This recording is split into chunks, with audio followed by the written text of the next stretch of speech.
The number one vital element needed for life is oxygen. The second most vital element needed for life is water. Water is the second most vital element needed for life. I always say to people, how much water do you drink? And these are some of the answers. I don't like water.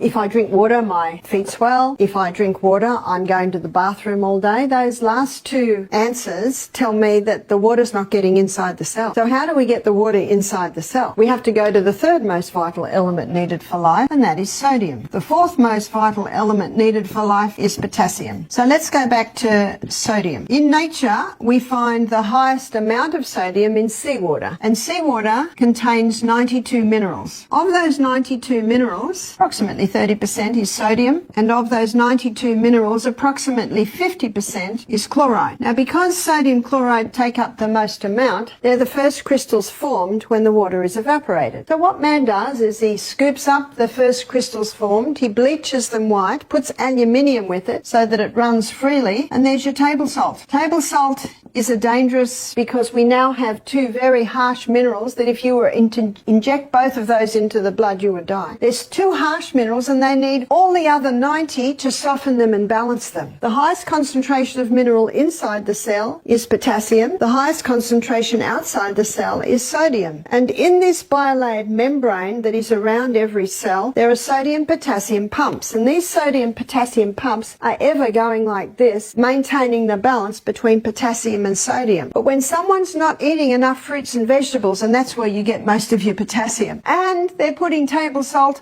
on everything far too much, what happens now is sodium levels rise and potassium levels drop. There is a small amount of sodium in the cell, but when this happens, you see osmosis and diffusion happens when the highest concentration merges into the lowest. So now sodium levels inside the cell are rising, which they should not, and the cell swells. What's that called? High blood pressure. The doctor is right. Table salt will contribute to high blood pressure. There's a French doctor named Dr. Lelangre, and he's written a whole book on salt. He said, when people come to me with high blood pressure, I put them on Celtic salt. Why does he put them on Celtic salt? Because Celtic salt contains 82 minerals. It's a hand-harvested sea salt. So the minerals are in the Celtic salt in their balanced form. Celtic salt has 3 magnesiums. It contains magnesium chloride, magnesium bromide, and magnesium sulfate. Magnesium is a water-hungry molecule, and this explains why the Celtic salt is such a moist salt, especially when we've had a lot of rain, because those 3 magnesiums absorb the moisture. And because magnesium is a water-hungry molecule, it can be used to help the water get into the cell.